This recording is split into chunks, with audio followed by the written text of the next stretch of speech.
thanks. So the title is maybe a little obscure if you're not familiar with some of the settings, but I'll explain what it means, of course. So this is another talk that maybe doesn't quite fit as exactly with the topic of the workshop as some of the other things, but it's on theme-ish. So what we're trying to do here is we want to do density estimation.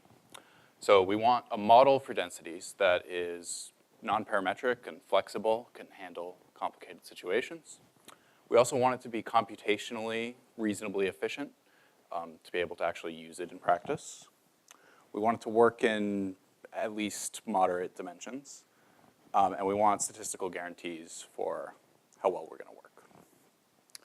And as kind of an analogy, at least for the first part of this set of desiderata, there's, in kind of machine learning communities, there's this, also statistics, there's this history of, you can take, like, for example, a Gaussian, and you can turn it into a much more complicated model by this more complicated non-parametric model by turning it into a Gaussian process, right? And you can take a finite mixture model and turn it into this non-parametric Dirichlet process mixture model, right?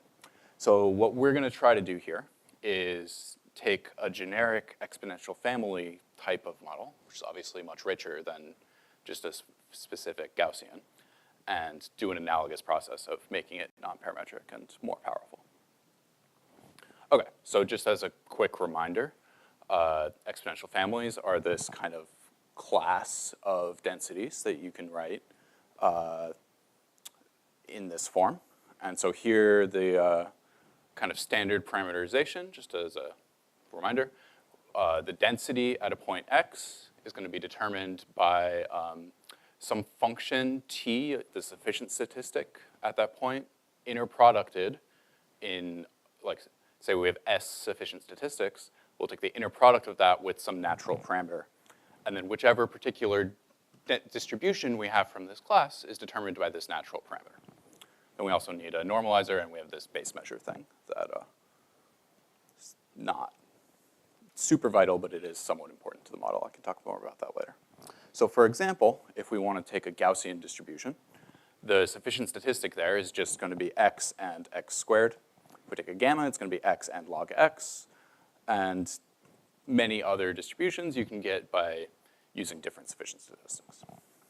Now the density only looks at the data through this sufficient statistic, actually through the mean of this sufficient statistic.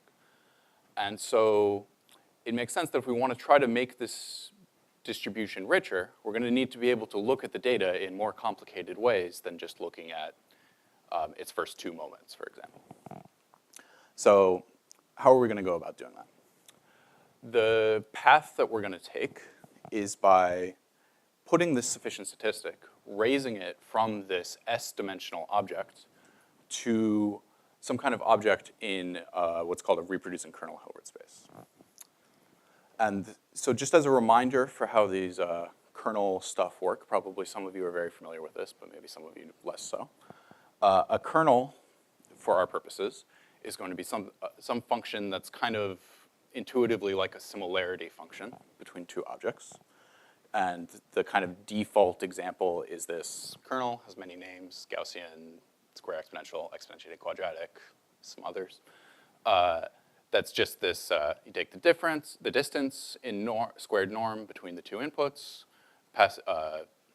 scale it by some bandwidth, and pass it through a negative exponential.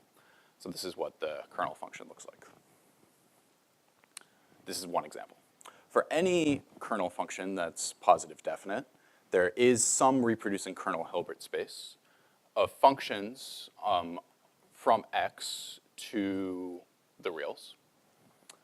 And the key property of a reproducing kernel Hilbert space is that this kernel can be written as the inner product between these feature maps, kx dot. And so this notation, kx dot, is basically, it's just the feature map of x in this Hilbert space. And the dot here means that this is a function. And so if we apply this function kx dot to a new thing y, that gets us kxy. You could also think of it as just like a phi function from x to h. Now, this Hilbert space is a space of functions, of course, and the kind of functions that you can get out from it are these linear combinations of, sorry, the phi should be a kx dot. They're linear combinations of these basis sufficient statistics, these basis feature maps. So, for example, one way, like some functions that we can make in this Hilbert space, kind of the smoothness assumptions that we make in the Hilbert space, are we can choose some of these like basis points, these big x's, drop these kernel functions at them. Then we can scale those kernel functions by some arbitrary scalar, right? So now we have a bunch of scaled kernel functions, and we add those up. This is a function that is drawn from this Hilbert space.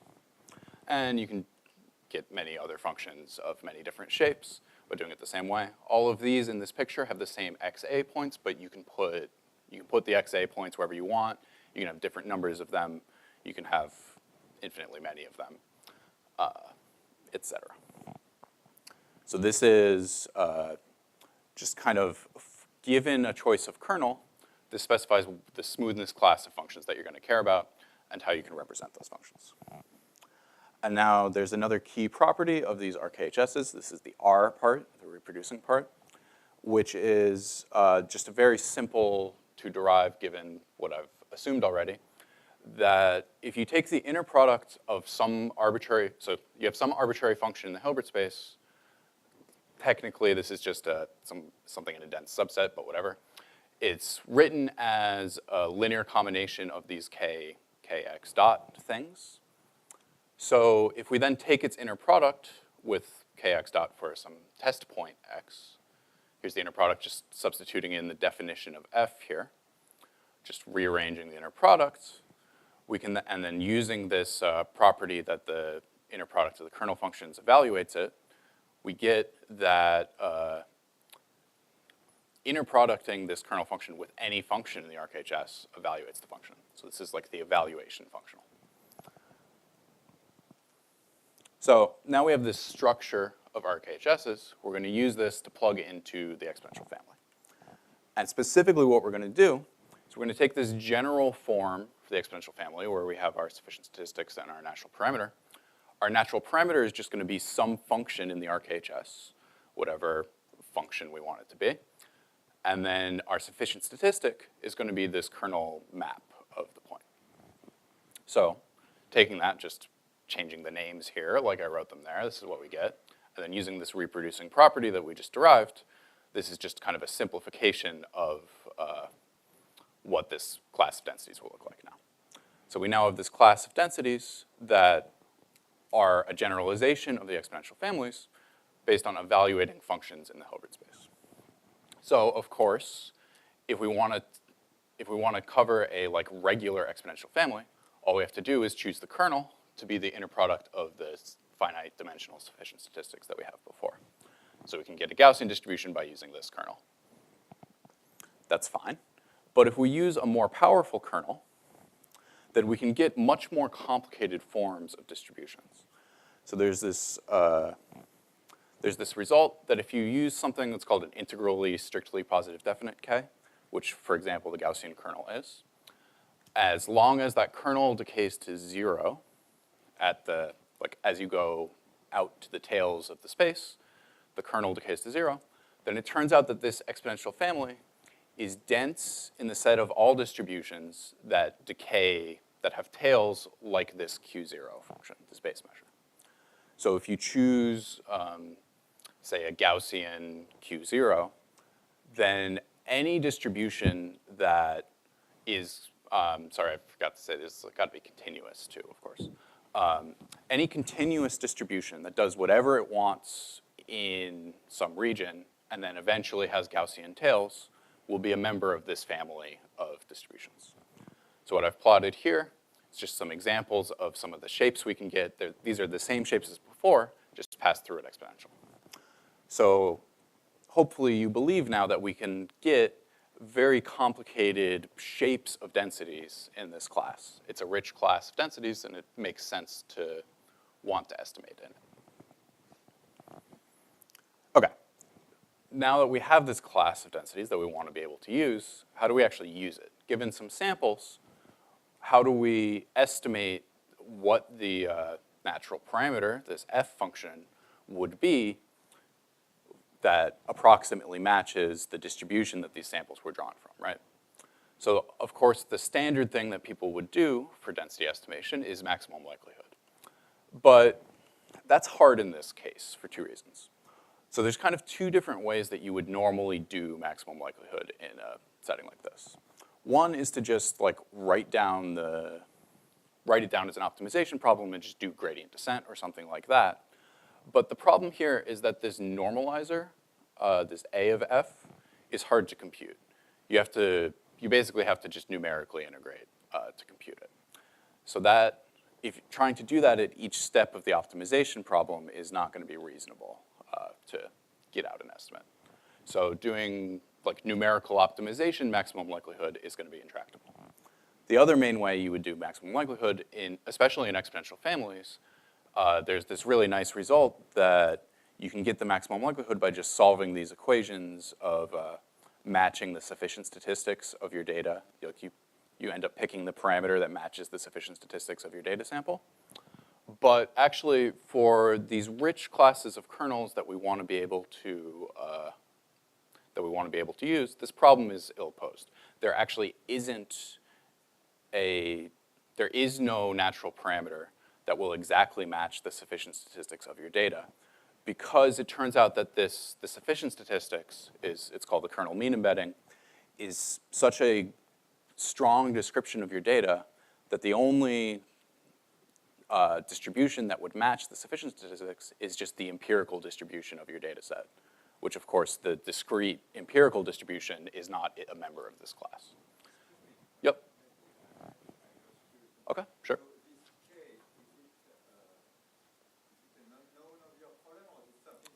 No, it's something that we assume we've fixed.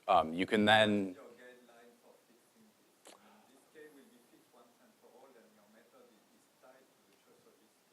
Yeah, so that's the theoretical setting is you fix some smoothness assumption K and then fit within that. You can then, as a kind of outer loop, try to pick a K that fits your data well. But in the abstract, you would choose it based on prior knowledge and stick to that.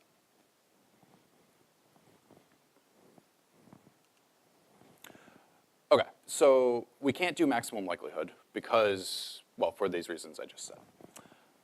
So we need some method, if we want to use this class of distributions, to estimate within it some other method than maximum likelihood. And the approach we're going to take is an approach that can fit these unnormalized probabilistic models without worrying about the normalizer. Then if we want to do something with the fit that requires the normalizer, we can estimate that with numerical integration once we have a fit, and then we only have to do it once at least. And that's obviously much more tractable than doing it at each step of a numerical optimization procedure. But for lots of applications, we also don't even ever need to normalize. So for example, we can use an unnormalized model to find modes, to sample from using MCMC type algorithms, and some other applications. There's also, so that's what we can get with this thing that's sometimes called the energy in deep learning, just this unnormalized log density. We can also do, just with the gradients of the unnormalized log density, which is sometimes called the score, we can do some other interesting things. For example, we can run, if we have a situation where we can evaluate log likelihoods but not gradients of it, then we normally wouldn't be able to do efficient samplers like Hamiltonian Monte Carlo. So there's an approach that I'll talk more about later where you can run an approximate Hamiltonian Monte Carlo using an estimate of the score in situations where you can't evaluate those gradients. You can also do things like, Chris has a really nice paper from a couple of years ago where you can use this score functions to construct control functionals for kind of variance reduction in estimating integrals. So you could imagine using a score estimate like this in a setting like that too. But again, this is all assuming that we have some way to fit a parameter function f. So how do we do that? we're going to use an approach called score matching, which was proposed in this paper 10 years ago. It's actually, I'll talk about what the method is. It's also, if you're familiar with Stein's method, it turns out that it's closely related to that, though I won't talk about the connections here. Okay, so I'm going to talk about score matching just in this particular setting, which was proposed in this paper. So the idea of score matching is, instead of maximizing the likelihood, we're going to minimize the Fisher divergence. And the Fisher divergence is defined as the expected difference under the true data distribution between these score functions, the expected L2 difference between these score functions under the true data distribution. And now the reason that this is nice is that if we make some assumptions about things decaying to 0 at the boundaries of the space, then we can just do integration by parts and rewrite this loss as in this form. So this form now, we've turned these gradients, we've basically moved one of the gradients to the other part. So notice here, to evaluate this original form of the score, it depends on the gradient of the true log density, which is what we don't know, right? That's what we're trying to estimate. But we can basically use integration by parts to move that derivative to the other part, to the second derivative of the model. And of course, the model is what we know. So we can evaluate second derivatives of that, and then also squared first derivatives of that. And then it only depends on the true data as an expectation under the true data. So we can just evaluate that with samples.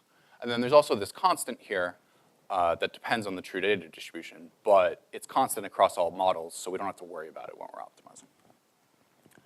So this loss function, this kind of integration by parts version, we can then just drop the constant and estimate this expectation with a Monte Carlo average.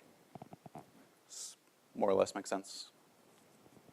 Okay, so now here's a loss function that we can estimate from data, and we can just minimize that. We're gonna regularize this so that we can, for all the reasons that you normally regularize. And it turns out that if we minimize this loss function over the class of infinite dimensional exponential families, the representer theorem lets us know that the true minimizer of this loss function over the entire space H will lie in this span. So basically what's happening here is, say our samples, say here we have, imagine we're in 1D, we have 5 samples marked by these black dots. The subspace that our true solution is going to lie in is going to be the span of kernel derivatives centered at each of these data points, union with the span of kernel second derivatives centered at each of these data points. So we know now that the true optimizer of this loss function over the whole RKHS lies in this finite dimensional span. And then we can, so we know that the function can then be represented just as weights in on each of these basis vectors. And we can get an analytic solution to the optimal minimizer of this regularized loss like this. It ends up looking like this. So the optimal solution, it's some linear combination with some weights of the first derivatives, plus there's some simple closed form part for the second derivatives. I'm not going to write the equation up there because it doesn't really matter. But basically what the takeaway from here is, the solution is there's this weight vectors that we have to fit that I'll talk about in a second, plus this simple closed form thing. So the way that we find these weights for the first derivative part of the basis is by solving a linear system. This G matrix here is like a derivative kernel matrix. It's ND, so N is the number of samples, D is the dimension, times ND, and it's a linear system in that space. So that's nice that we can get an analytic solution like this, but solving this linear system takes n cubed, d cubed time. So for reasonably high dimensions, that's just unacceptably slow, right? We can't use that to scale to either large sample sizes or large dimensions. So our goal for the first part of this talk is then going to be to approximate this solution in a way that will allow us to get a faster solution without losing our statistical guarantees about the quality of the estimation. So the way we're going to do that is with this technique called the Nystrom approximation. So remember that the representer theorem told us that the true optimizer of our loss over the whole RKHS is in this big span, which has two ND elements. So the idea of the Nystrom approximation is we're going to pick some subspace in the overall RKHS, and then we're going to find the best estimator of the function in that subspace. So it turns out, using a pretty similar solution to what we had before, if this subspace that we're looking in has a basis of size m, then this solution takes nd m squared time. So of course, if hy is just this same basis as before, nd, then we didn't change anything, obviously. But if we can get away with, for example, little md, a basis of size little md, then we've improved the dependence on n from n cubed to n m squared. So if m is significantly less than n, then we've gotten better solution time, right? And if we can get away with, for example, a number that is just independent of the dimension, then we also improve the dependence on the dimension here. So algorithmically now, we know how to do this. The question is, how small can we get away with for our basis and still get good statistical guarantees about our results? And also the other question is, what subspace should we choose? The algorithm doesn't care as long as you can compute this matrix, which is just a kernel derivative matrix from the basis vectors of this subspace. But obviously, if we choose a better subspace, we're more likely to get a good solution, good approximation. So again, remember the representer theorem says we're in this span. One reasonable choice for a subspace to use in our Nystrom approximation is to pick some indices out of these ND elements, just pick some subset of them at random, and then use that as our basis. So take, just of this first part, this first derivative kernel matrices, kernel basis vectors, just take some data elements, some directions, some dimensions at each of them, and subset that as our subset that we're using. So in this picture, again, we have 5 data samples, but we're only using 2 of them as our basis. And it turns out that this other part of the representer theorem solution here, the second derivative stuff, doesn't really matter. You could include it in your Nystrom subset, but empirically it doesn't seem to help. Theoretically, it doesn't seem important either. So we just don't bother. There's another approximation that you could pick other than this one that I just said. So we're going to call this one the Nystrom solution. And then this one is called the light approximation by an earlier work that proposed this approximation without proving anything about it. Rather than picking a subspace based on kernel derivatives, just pick a subspace based on kernel functions at these points.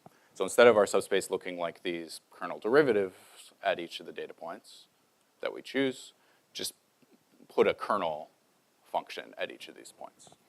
And now the whole space H, of course, is the span of all of these kernel functions at every possible point. So it kind of makes sense that this would also be a good subspace to use to approximate functions in the RKHS. Okay, so kind of an overview of the theory that we were able to prove about this. We are assuming the well-specified case, so there is some, the density that we observe samples from actually lies in the class of kernel exponential families. For the algorithm, for the paper I mentioned earlier that doesn't do the Nystrom approximation, they were also able to prove theory about the misspecified case. It's just technically much more complicated, so we didn't bother going through with that. Probably it all works. We haven't tried.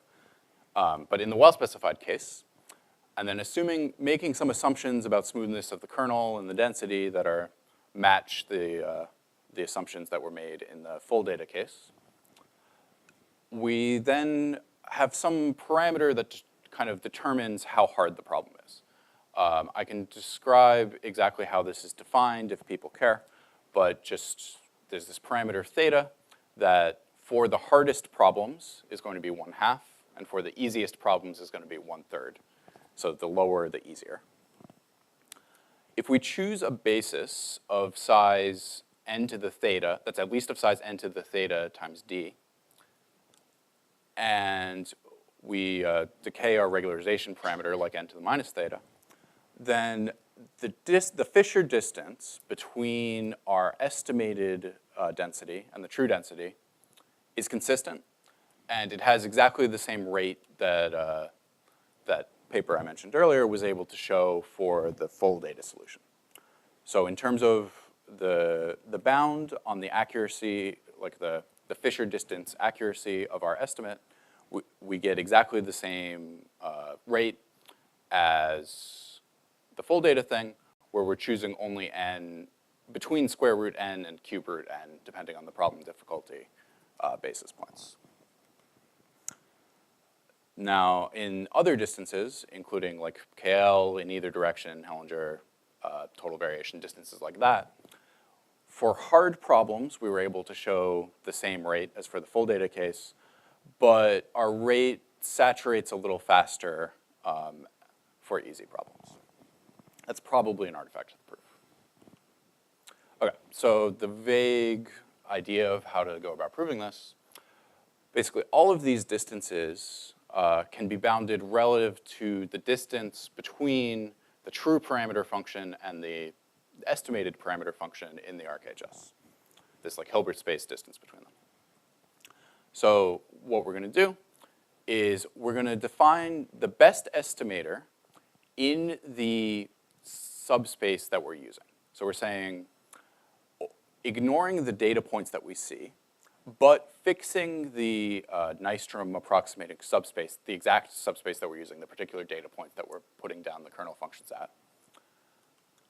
Then we're decomposing the error with respect to like an estimation error within that basis and an approximation error from that basis to the overall best function. And the way that we bound these things borrows a lot of results from this paper that did Nystrom bounds for ridge regression problems, because our estimation problem looks a lot like a ridge regression. We had to do some technical things, like we had to do a Bernstein inequality for these correlated operators that come up for the correlation across dimensions in this bound. But the proof overall is vaguely similar to this technique. The key thing for this approximation error is saying that, kind of bounding how well this subspace that we're estimating the parameter vector in, how well it covers the true density F0. And that's kind of the main part of understanding, like the difference between, for example, this light approximation where you use kernel functions and what we're calling Nystrom, where you use derivatives of the kernel functions. Okay, so that's the overview of the theory. If we have time, I can talk a little bit more about it later, but for now, let's go on to some experimental results. So before I describe the experiments that we did, here's the main approach that we compared to for this score estimation problem. There's this paper from a couple years ago that proposed doing this score estimation problem using a denoising autoencoder. So this is this deep learning method where basically you train a model to you take an input, add some noise to it, and then train the model to try to recover the original input without that noise present.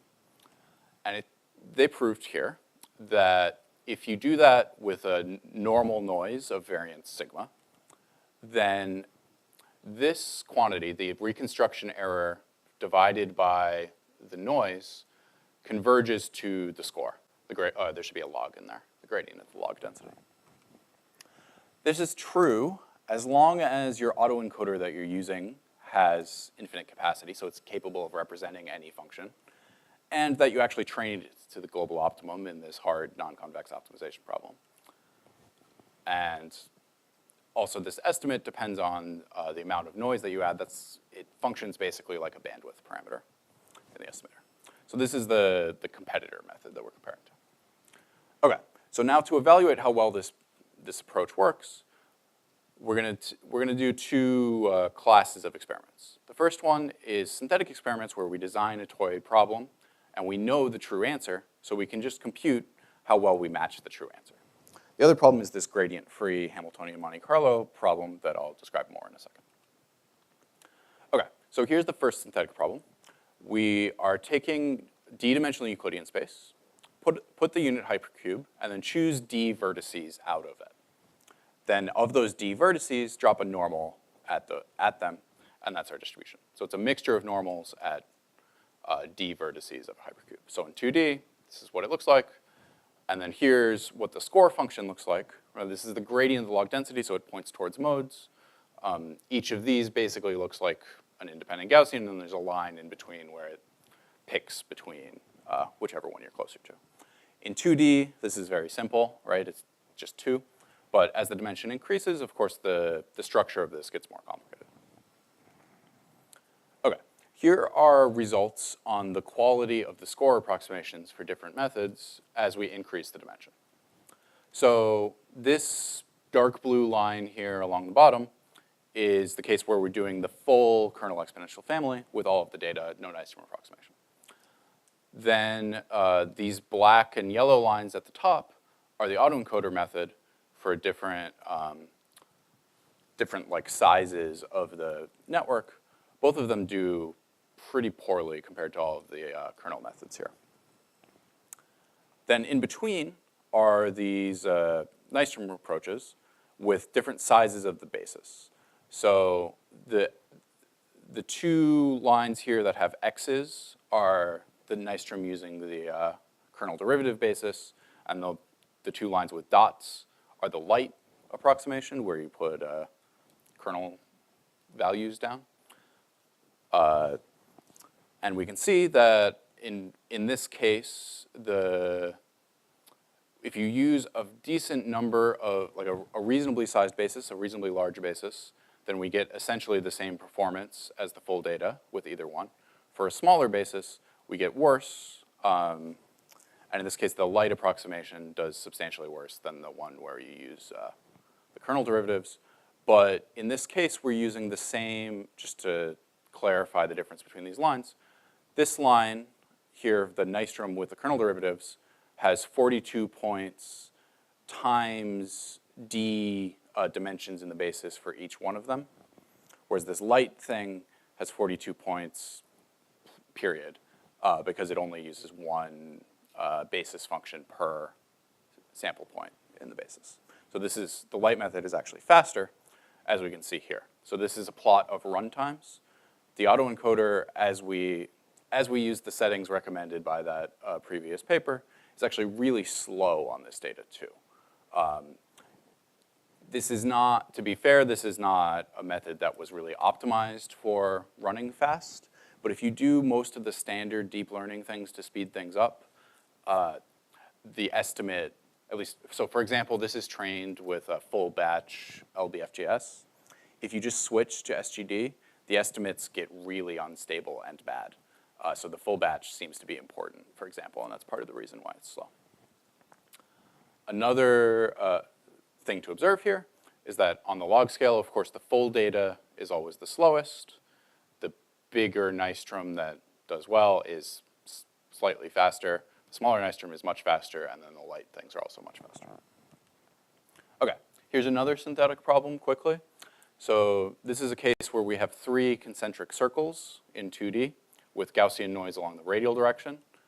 And then as we make this higher dimensional, what we're going to do is just add independent Gaussian noise in the other dimensions.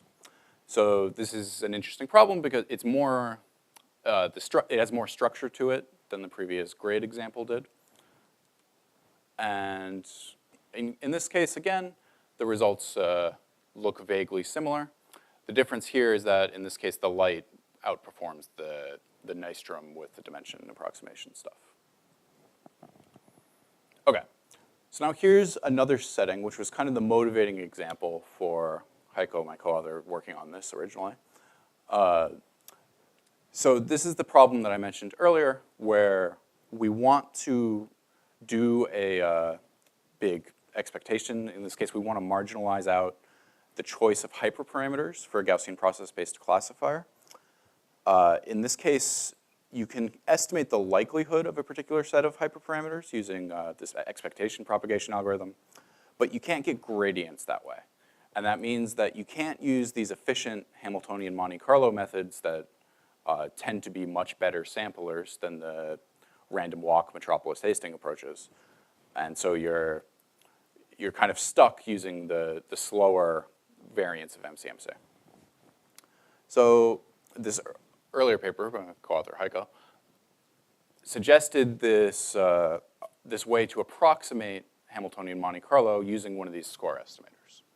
So basically what you do is as you're running your sampler, you fit one of these score estimation models, like the kernel exponential family, to the samples that you've seen so far. That then gives you an estimate of the score function, the gradient of the log density, that you can then use to propose a trajectory in Hamiltonian Monte Carlo as if it were the true gradient. Now, of course, your score estimate will not be exactly right because it's based on an estimate, maybe with potentially a small number of points.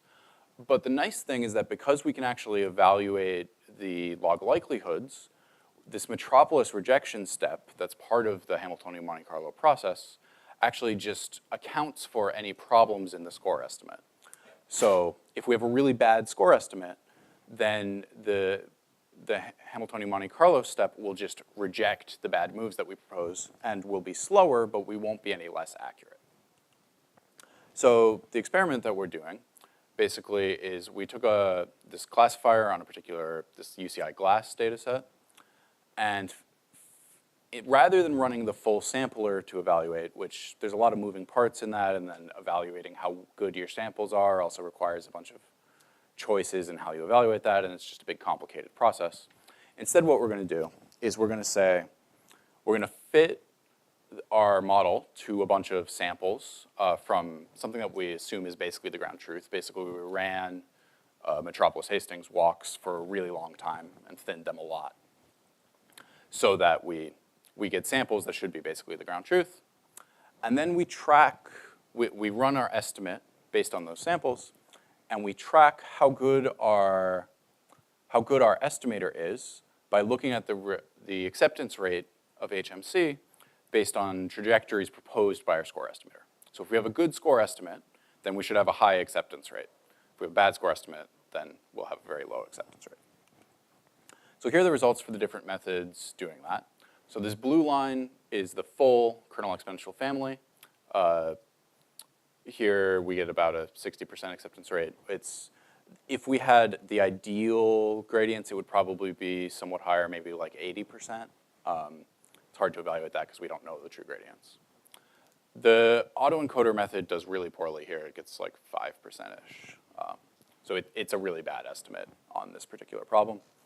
And then the Nystrom approximations, if you use a huge basis, you do as well as the full, unsurprisingly. If you use a moderately sized basis, you do noticeably worse, but still pretty good. And then even if you use a very small basis, which will then be extremely fast, you do substantially worse than you would have done with all the data, but it's still enough that it's a significant improvement over the previous method that you could use. And this is also, here's just a plot of, as mentioned earlier, there's some hyperparameters here in the choice of the kernel and stuff. You could this is a plot of the score function on this particular problem as a function of the hyperparameter. So this is the regularization amount, and this is the bandwidth of the Gaussian kernel that we used. So we can see that this is a pretty nice surface that looks amenable to optimizing those hyperparameters with gradient descent on a validation set. And doing that is something we haven't really explored yet, but that potentially allows you to use much more complicated kernels than the simple Gaussian kernel that could potentially model your data much more effectively, that would have some hyperparameters in them to use to kind of fit the data, that you could then optimize that with gradient descent, rather than being stuck to the simple kinds of things that you can estimate with a grid search. Okay, so just to recap what we've done so far in the talk, we proposed this rich kernel exponential family model, which we can fit with score matching, but it's kind of slow to do that. We can instead do this Nystrom proposal to speed up the performance with guarantees on the same, you get the same quality of statistical estimation. There's also this light version, which, actually I guess I didn't explicitly mention before, I should have. Our theorem, we weren't able to prove a complete bound for the light thing, only for the case where you do the kernel derivatives. So the light version is even faster than what we were calling Nystrom, but we can't quite prove guarantees about that yet. So this was all based on this paper. Are there any questions at this point before I move on to the next part of the talk? Okay. So this is all well and good, but it's hard to imagine it scaling to really complicated distributions, just because this kernel smoothness kind of thing allows you to do a lot of shapes, but it does require your density function to be fairly smooth. So this paper now proposes to do a kernel conditional exponential family to take advantage of structure in the data. So a lot of times, any given data set, random variable, might have a graphical structure to it in terms of not all of one of these graphical model structures where some of the variables will depend on other variables in a tree structure. So you can, or a DAG structure in general. So this is always true if you just take something like this.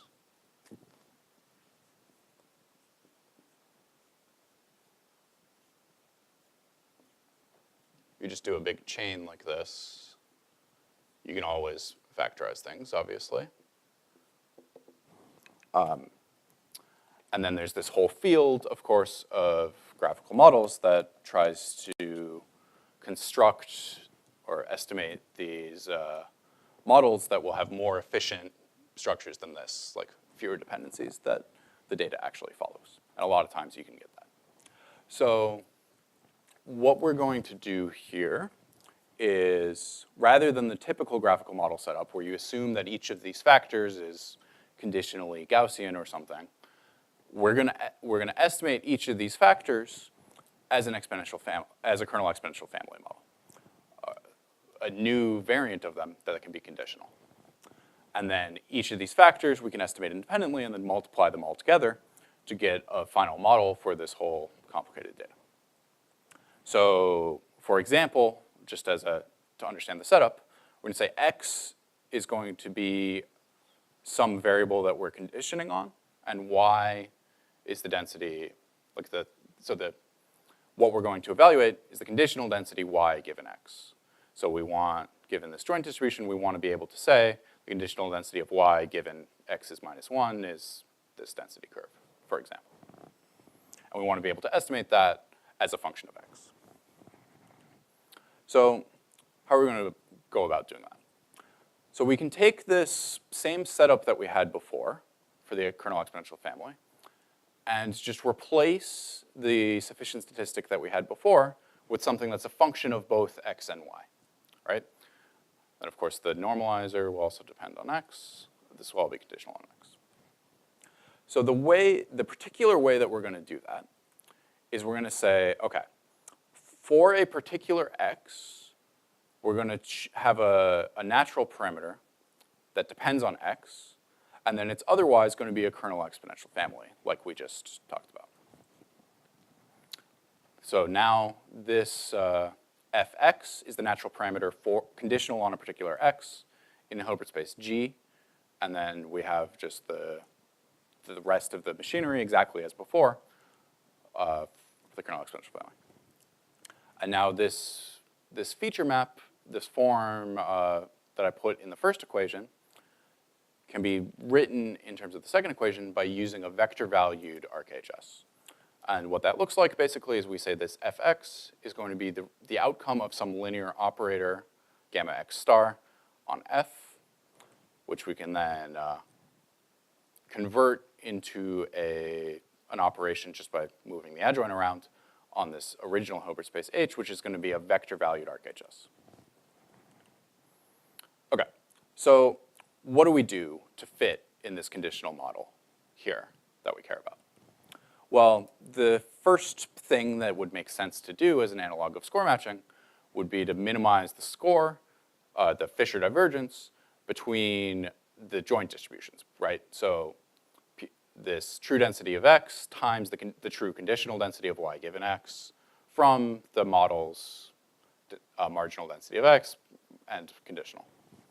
The problem with doing that is that this expression, though it doesn't depend on the normalizer for x, which we can't compute, it does depend on the normalizer of y given x. So for all the reasons that we couldn't do it in the regular kernel exponential family, we can't do this here either.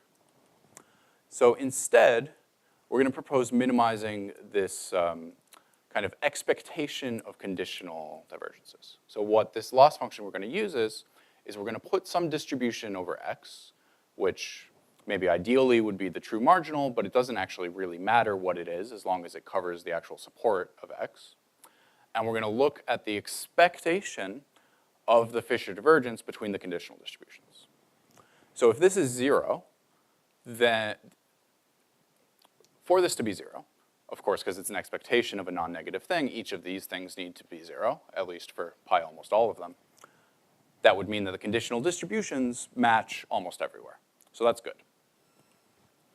It also, I'm not going to write up the equations, but minimizing this gets you an estimator depending on the form of your, if you assume an RKHS conditional form for the way that these fx functions are related to each other in kind of a natural way, then you get a minimizer that looks almost the same as it does in the non-conditional case. So that's also nice.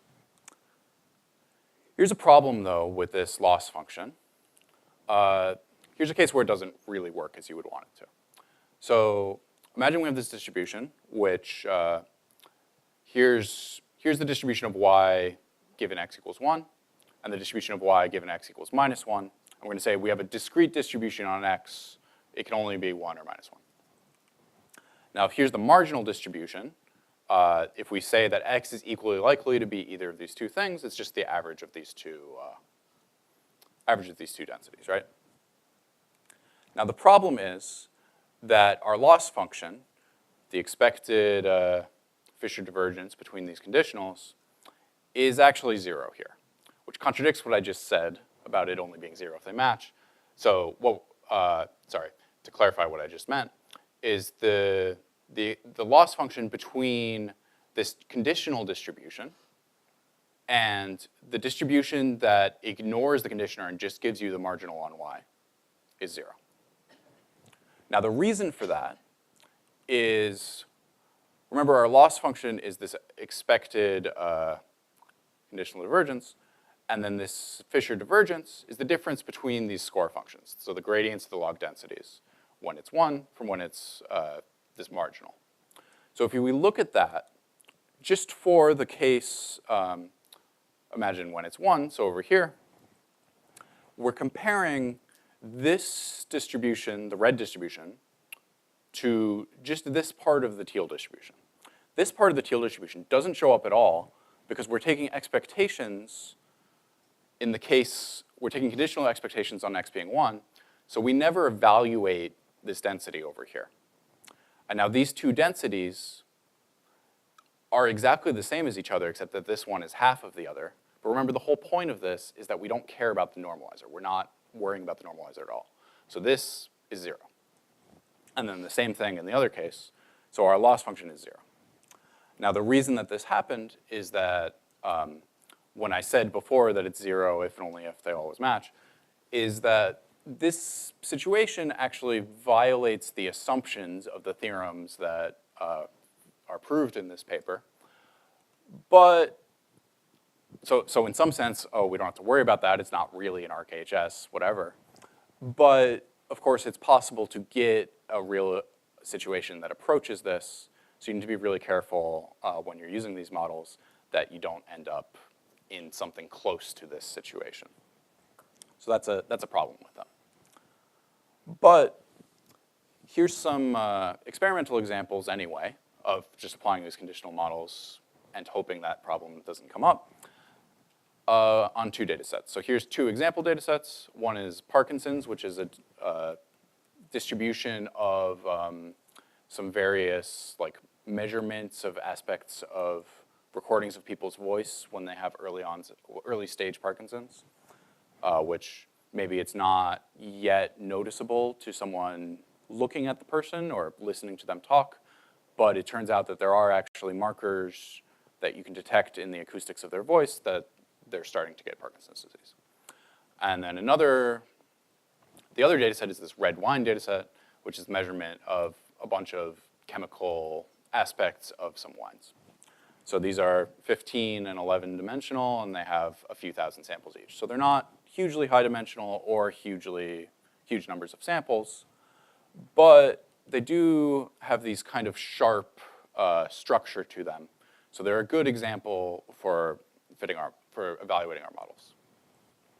Okay, so if we look first at the negative log likelihoods, so that smaller is better, and compare to some of these other 2 methods, I won't talk about them in detail, but this is a least squares conditional density estimation method that has some theoretical guarantees.